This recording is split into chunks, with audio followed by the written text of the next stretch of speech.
우리 하나님의 말씀 같이 나누도록 하겠습니다. 하나님의 말씀은 누가복음 17장입니다. 누가복음 17장 20절과 21절 말씀입니다.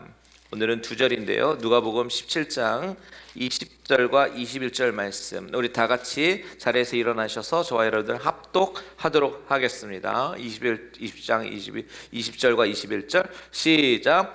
바리새인들이 하나님의 나라가 어느 때에 임하나이까 묻거늘 예수께서 대답하여 이르시되 하나님의 나라는 볼 수 있게 임하는 것이 아니요 또 여기 있다 저기 있다고도 못하리니 하나님의 나라는 너희 안에 있느니라. 아멘. 다 같이 잘 앉으시겠습니다. 기도할게요. 주님 감사합니다.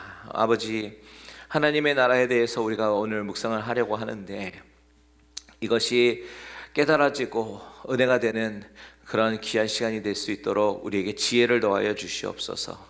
아버지, 하나님 나라의 신비함이 우리의 가운데 경험되게 해주실 줄 믿고 감사드리며 살아계신 예수 그리스도의 이름으로 기도합니다. 아멘. 아멘. 자, 우리가 오늘 살펴볼 말씀은 하나님 나라, 하나님의 나라에 관한 이야기입니다. 여러분, 하나님의 나라는 어떤 것입니까? 그리고 하나님의 나라는 언제 우리에게 임합니까?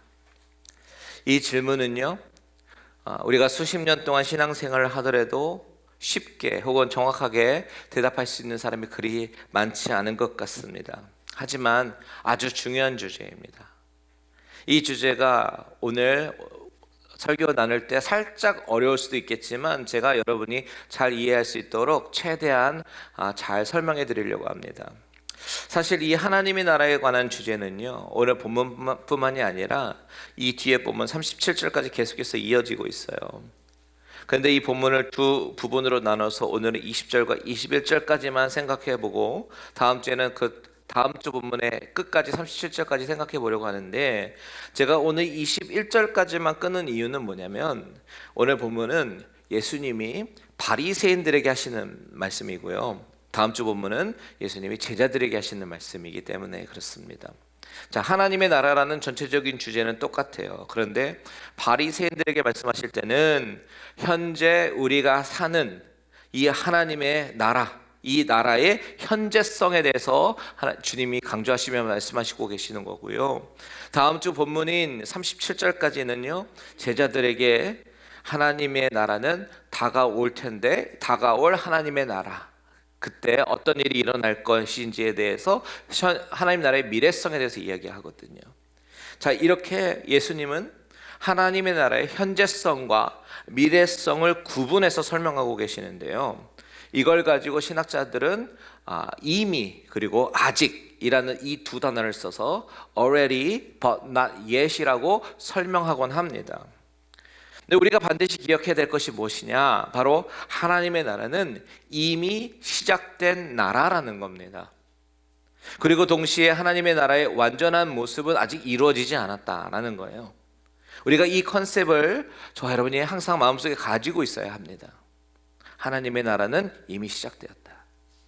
그런데 적지 않은 사람들이요, 예수님의 이 균형 있는 밸런스 있는 이 가르침 중에서 자기가 좋아하는 한 부분을 택해서 그쪽으로 기울어지는 그런 경우가 많이 있습니다. 종종 있어요. 어떤 사람은 이미 시작된 나라에 치우쳐져서 이 땅 가운데 하나님의 나라가 세워진다, 세울 수 있다, 이렇게 생각합니다. 열심히 봉사하고 섬기고 복음을 선포하다 보면 이 세상이 천국처럼 변할 것이고 하나님이 그렇게 변화된 나라에 마침내 통치자로 들어오셔서 다스리시게 된다, 이렇게 말하기도 합니다. 그러다 보니까 심지어 예수님의 재림을 우리가 앞당기자, 이렇게 이야기도 하기도 해요. 그런데 반대로 어떤 사람들은 아직 이루어지지 않은 나라에 집착합니다. 이 땅에서 일어나는 하나님의 놀라운 역사 속에서 우리가 해야 할 의무와 책임은 다 뒤로 하고 오직 앞으로 다가올 하나님의 나라에 어떤 징조들이 있을 것이냐, 이 징조에만 힘쓰고 애쓰는 사람들이 있습니다. 그런데 분명히 성경은 이미 이루어진 하나님의 나라와 도래할 나라, 이 두 나라를 동시에 이야기하고 있거든요. 그럼에도 불구하고 많은 경우에 사람들이 편향된 시각으로 한쪽만 이해하려고 한다라는 겁니다. 대표적인 예가 오늘 본문에 나오는 바리새인들이에요. 바로 그런 경우입니다. 이들은요, 아직 이루어지지 않은 나라, 즉 다가올 하나님의 나라에 대해서 기다리고 있었던 사람들이고요, 그리고 편향된 시각을 가지고 있었던 사람들입니다. 이들의 질문 한번 볼까요? 20절 다시 한번 읽겠습니다. 시작. 바리새인들이 하나님의 나라가 어느 때에 임하나이까 묻거늘 예수께서 대답하여 이르시되 하나님의 나라는 볼 수 있게 임하는 것이 아니요. 바리새인들은 어떻게 생각했냐면 하나님의 나라는 미래의 어떤 시점에 임한다라고 그렇게 생각을 했습니다. 그래서 그들의 질문을 잘 보시면 어느 때에 임하나이까, 시간에 대해서 묻고 있죠. 하나님의 나라가 임할 시간. 이들의 이 질문은 하나님의 나라는 어떤 곳입니까? 라고 묻고 있지 않아요. 왜 그렇습니까? 이미 알고 있다고 생각하는 거죠. 하나님의 나라에 대해서 알고 있다라고 생각하는 거예요. 그래서 그 하나님의 나라를 고대하고 있었습니다. 그렇다면 그들은 왜 하나님의 나라를 기다리고 있었을까요? 무엇을 근거로 왜 하나님의 나라가 앞으로 올 것이다 라고 믿었을까요? 바로 구약의 예언 때문에 그렇습니다. 사실은 그들은 구약의 엑스퍼트잖아요. 구약을 열심히 읽고 연구하는 사람들입니다. 이런 바리새인들에게 구약 선지자들의 예언은 아주 명확하게 다가올 하나님의 나라에 대해서 선포하고 있었습니다. 보실까요? 다니엘서 7장 13절과 14절 같이 한번 읽겠습니다. 시작. 내가 또 밤 환상 중에 보니 인자 같은 이가 하늘 구름을 타고 와서 옛적부터 항상 계신 이에게 나아가 그 앞으로 인도되매 그에게 권세와 영광과 나라를 주고 모든 백성과 나라들과 다른 언어를 말하는 모든 자들이 그를 섬기게 하였으니 그의 권세는 소멸되지 아니하는 영원한 권세요 그의 나라는 멸망하지 아니할 것입니다.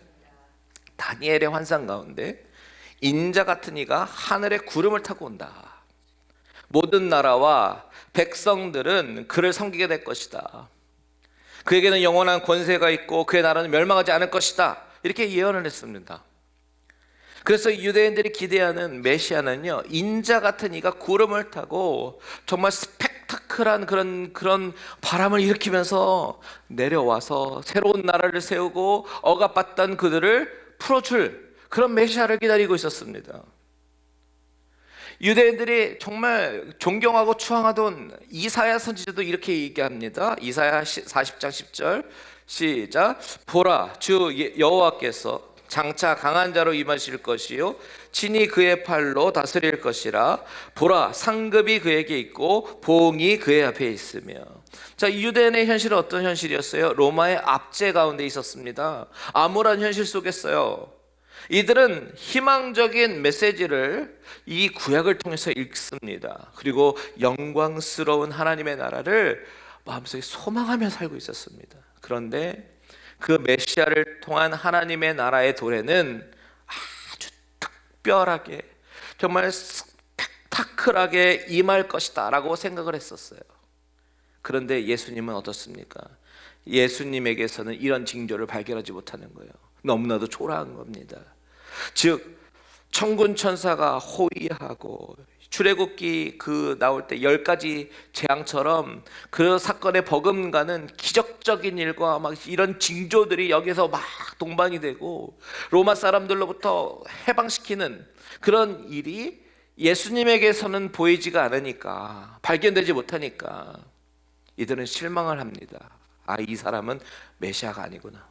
그래서 예수님 앞에 물어보는 거예요. 이 질문은 궁금해서 물어본다기보다는 약간 비아냥거리듯이 물어보고 있는 것일 거예요. 당신은 메시아는 아닌 것 같고 도대체 하나님의 나라는 언제 도래한다고 생각하는지 한번 드러나 봅시다. 이런 뉘앙스인 거죠. 이때 주님의 대답을 한번 볼까요? 주님은 뭐라고 대답하시냐면 20절에 하나님의 나라는 볼 수 있게 임하는 것이 아니래요. 바리새인들은 자신들이 하나님의 나라를 알고 있다라고 생각을 했는데 주님은 아니야, 너희들은 아직 개념을 못 잡고 있어, 이런 이야기입니다. 여기서요, 볼 수 있게라고 하는 이 단어에 보다라는 단어는요 아주 특이한 단어가 쓰였습니다. 신약 성경 전체 중에 오직 이곳 한 군데만 쓰였던 단어입니다. 그래서 이 단어가 어떤 뜻을 가지고 있느냐, 성경 이외에 다른 문헌에 쓰인 데를 이렇게 살펴보면 성경 위에는요 하늘의 별들의 움직임을 관찰해서 미래의 일을 예측할 때, 그러니까 점성술처럼 별들의 움직임을 관찰해서 미래가 어떻게 될 것인지 예측할 때, 그때 관찰하다, 보다, 이 단어가 오늘 성경에 쓰인 바로 파라테레시스라는 단어예요. 볼 수 있다, 보다라는 단어입니다. 그러니까 예수님께서 하나님의 나라는 볼 수 있게 임하는 것이 아니야 라고 말씀하신 때는, 하나님의 나라는 그렇게 눈으로 관찰되어지는 것은 아니야 라는 것이죠. 눈에 나타나게 볼 수 있는 것이 아니다 라고 말씀하시는 거예요. 그렇다면, 그렇게 볼 수 있는 것이 아니라면 어떤 거라는 이야기겠어요? 영적인 나라다라는 거예요. 영적인 나라다. 이런 이야기를 하고 계시는 것입니다. 하나님의 나라는 영적인 나라다. 자, 오늘 본문 21절 한번 읽어볼까요? 시작. 또 여기 있다 저기 있다고도 못하리니 하나님의 나라는 너희 안에 있느니라. 여러분, 자, 주님은요 여기 있다 저기 있다, 즉 하나님의 나라를 찾기 위해서 여기저기 찾아 다닐 필요가 없다라고 말씀하시는 겁니다. 이유가 뭡니까? 그 나라는 어디 있으니까? 바로 너희 안에 있으니까. 그런데 여러분, 우리가 이 말을 잘 이해해야 합니다. 주님은 하나님의 나라가 너희 안에 있다라고 하셨는데, 너희가 누굽니까? 여기가 바리새인들이잖아요. 그렇다면 바리새인 안에 하나님의 나라가 있다고? 이런 질문이 우리에게 생겨버립니다. 그래서 우리는 이 안에라는 이 말을 정확하게 이해를 해야 합니다. 자, 여기 안에라고 번역한 이 단어는요 보통 헬라어로 n, 영어로 번역할 때 in 이렇게 많이 쓰이는데, 오늘 본문에 보니까 이 n이 쓰이지가 않았어요. 오히려 엔토스라는 단어가 쓰였습니다. 그리고 영어 성경은 이것을 어떻게 번역했냐면 in the midst of you 라고 번역합니다. 쉽게 말씀드리면 예수님은 하나님의 나라는 너희 마음에 있다, in you 라고 말씀하신 것이 아니라 among you guys 라고 말씀하시는 거예요. 복수예요. 바리새인들을 포함한 온 나라 사람들 중에 이미 임했다라고 말씀하시는 겁니다. 하나님의 나라가. 주님의 이 말씀은 우리가 죽어서 나중에 가야 하는 천국만을 의미하는 것이 아니라, 또한 주님이 다시 오셨을 때, 재림하셨을 때, 모든 세상이 끝나고 심판의 날이 도래했을 때, 그때만 하나님의 나라가 임한 것이 아니라 우리가 이 땅을 살면서 이미 하나님의 나라가 임했다, 우리 가운데 하나님의 나라는 있다라고 말씀하시는 겁니다. 그렇다면 우리는 하나님의 자녀가 되는 그 순간 두 나라의 시민으로 살아가게 되는 거예요. 하나는 하나님의 나라의 시민으로, 하나는 이 세상에 속한 나라의 시민으로 살아가게 되는 겁니다. 그렇다면 우리의 질문이 뭐냐? 저 하나님의 나라가 임했다. 오케이, 내가 하나님의 자녀가 됐습니다. 하나님의 나라가 임했습니다. 그런데 내 삶의 현실 속에는 왜 아무런 변화가 일어나지 않는 걸까요? 이것이 우리의 질문입니다. 그렇잖아요? 왜 하나님의 나라가 임했는데 내 삶의 실제 리얼리티가 왜 그것을 경험하지 못할까? 그런 질문이 생깁니다. 왜 그렇습니까? 왜냐하면 우리 눈에 보이는 이 세계와 눈에 보이지 않는 이 영적인 세계에 대한 정확한 이해가 부족하기 때문입니다. 무슨 이야기냐면, 자, 마태복음 12장 28절 한번 보겠습니다. 이런 말씀이 있어요. 시작. 그러나 내가 하나님의 성령을 힘입어 귀신을 쫓아내는 것이면 하나님의 나라가 이미 너에게 임하였느니라. 자, 주님이 마태복음 12장에서 이 말씀을 하시게 된 배경을 보면, 예수님은요 눈 멀어서 말 못하는 사람들이 데리고 왔을 때 고치셨거든요. 이때 바리새인들이 이 장면을 보면서 뭐라고 얘기냐면, 이것은 귀신의 왕 바알세불을 힘입어서 고친 거야 라고 얘기합니다. 그렇지 않고서는 귀신을 쫓아낼 수 없다는 거죠. 이때 예수님께서 뭐라고 말씀하셨냐면, 귀신이 자기 편인 귀신을 쫓아내는 것 자체가 말이 되지 않는 것이고, 나는 하나님의 능력으로 귀신을 쫓아내는 것이야. 나는 이렇게 내가 하나님의 나라의 왕 메시아라는 사실을 분명히 입증하는 것이다 라고 말씀하시는 거예요. 귀신의 왕이 아닌 하나님의 나라의 왕이다라고 분명히 말씀하시는 거예요. 그러니까 예수님의 논지를 잘 보면 하나님의 나라라는 이 개념에 영적인 개념에, 영적인 전쟁, 이 개념이 들어가 있어요. 하나님의 나라가 임해서 귀신의 나라를 쫓아내는 것. 그래서 귀신이 떠나가면 바로 하나님의 나라가 이미 임한 증거다라고 말씀하시거든요.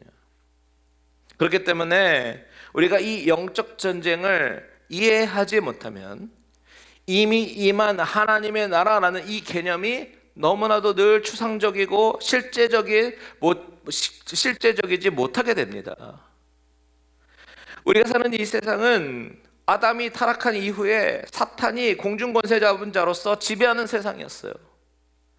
그런데 나에게 하나님의 나라가 임했다라고 하는 것은 내가 사탄의 나라에서 살고 있다가 이제 하나님의 나라로 옮겨졌다, 통치권이 바뀌어졌다라는 말입니다. 그래서 골로새서에서 바울은 이렇게 얘기하는 겁니다. 골로새서 1장 13절과 14절에 있습니다. 시작.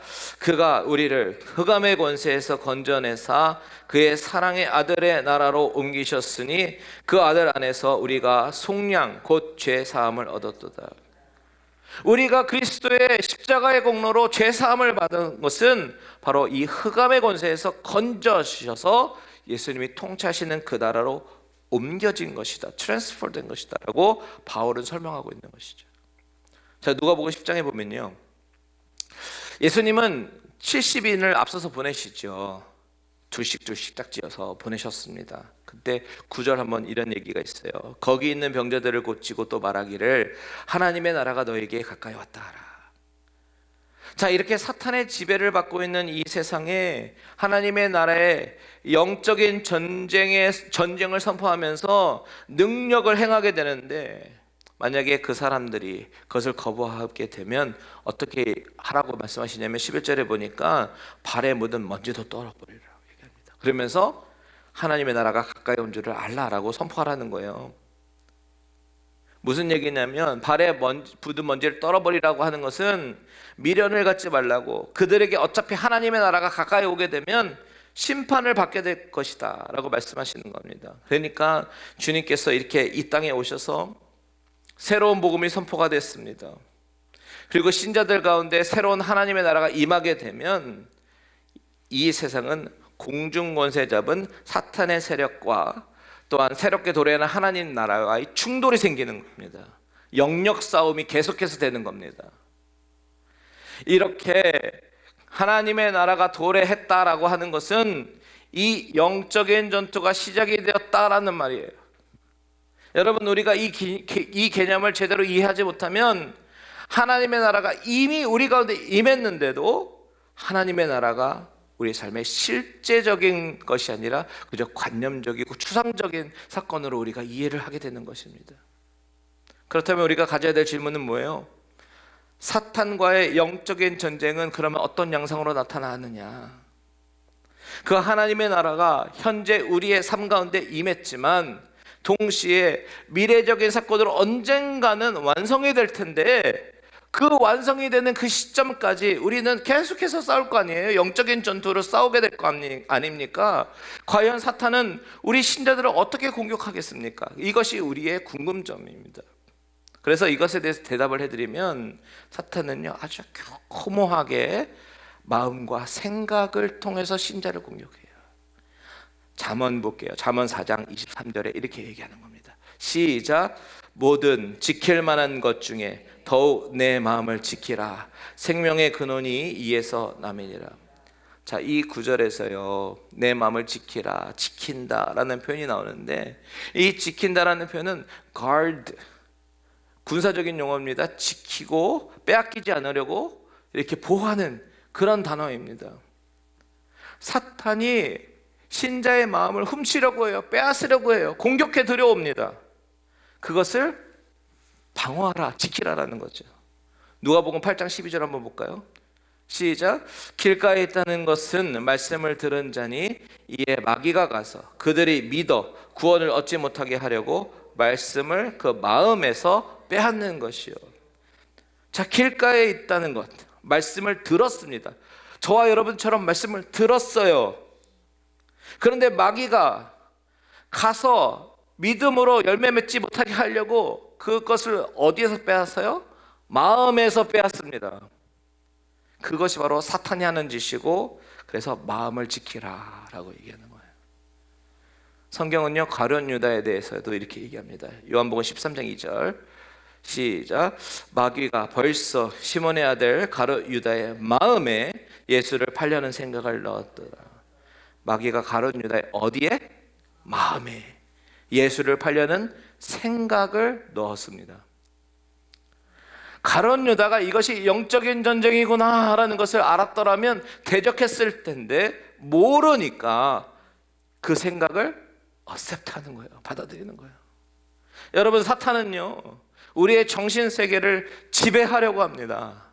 그래서 마음에 있는 말씀을 빼앗으려고 하고, 그 마음에 거짓된 생각, 그리고 죄성을 자꾸만 집어넣는 겁니다. 미워하게 만들고 서운한 마음을 넣습니다. 이것이 바로 영적인 전투고, 하나님의 나라의 시민으로 사는 주의 백성들이 경험하는 치열한 영적인 전투라는 거예요. 그런데 이게 언제 끝납니까? 다음 주 본문에 나오겠지만 미래적인 사건에 예수님이 그 나라를 완성하러 오십니다. 그때면 끝나는 거예요. 그래서 우리는 지금 현재 이미 이루어진 나라와 앞으로 완성될 그 나라 사이에서, 이 긴장 안에서 살고 있는 겁니다. 이것을 already but not yet 이렇게 표현하는 거고요. 자, 오늘 말씀의 결론을 좀 지어볼까요? 우리는 예수님의 복음으로 두 나라의 시민으로 살아갑니다. 그렇다면 우리가 이 땅에 발을 붙이며 살아가지만 하나님의 통치가 임하는 방식으로 오늘을 우리가 살아야겠죠. 그런데 문제는 뭐냐? 바로 우리의 죄성입니다. 아직 완벽하게 성화되지 않은 죄성, 이것이 여전히 나에게 남아있어서 우리는 하나님의 통치 아래에 있으면서도 여전히 죄를 지으며 살아가는 거예요. 그래서 사탄은 우리에게 죄책감을 심어주고 실패자처럼 생각하게 만들고 우리의 마음을 공격하게 합니다. 그렇게 할지 모르겠지만 사실 여러분, 죄책감을 느끼는 것은 좋은 신호입니다. 사실은. 왜냐하면 바리새인들처럼 나는 의인이다 라고 생각하는 사람들에게는요, 예수님이 필요하지 않아요. 오히려 죄인인 나를 정직하게 하나님 말씀 앞에서 마주하며 서 있었을 때, 하나님, 나는 하나님의 은혜가 없이면 살아갈 수 없는 존재입니다 라고 고백하면서 더욱더 주님의 긍휼을 구하게 되거든요. 그러면서 몸부림칩니다. 하나님의 영광을 위해서 살아가기 위해서 몸부림치고 애씁니다. 예수님의 그리스도의 긍휼을 더 구하게 됩니다. 바로 이 모습이 어쩌면 하나님이 더 원하시는 모습이 아닐까요? 완벽한 도덕, 성인, 군자의 모습이 아니라 여전히 죄 가운데 있지만 하나님 나라의 통치 방식으로 싸우고 정결하기 위해서 몸부림치며 살아가는 것이 주님이 기뻐하시는 삶의 방식이다라는 겁니다. 주님은요, 완벽한 도덕주의자를 기뻐하시는 것이 아니라 다윗처럼 죄를 지어서 넘어졌어도 하나님께 돌이키고 회개하고 하나님께 돌아오기를 애쓰는 자를 사랑하십니다. 여러분, 하나님이 바로 저와 여러분의 인생을 통치하고 계시다라는 그 사실을 잊지 말길 바랍니다. 그리고 그 통치하심이 완성되는 그날 우리는 눈물의 감격으로 주님 제외할 거예요. 마주하게 될 거예요. 그날을 사모하면서 오늘 우리가 또 넘어지지만 하나님 앞에 회개하고 돌아오고 거룩하게 살아가기로 힘쓰는 저와 여러분들 되시기를 주님의 이름으로 축원드립니다. 아멘. 기도하겠습니다. 하나님 아버지, 이미 도래되어 아버지 우리가 살고 있는 이 하나님의 나라의 영적 전투의 개념을 우리가 살펴보았습니다.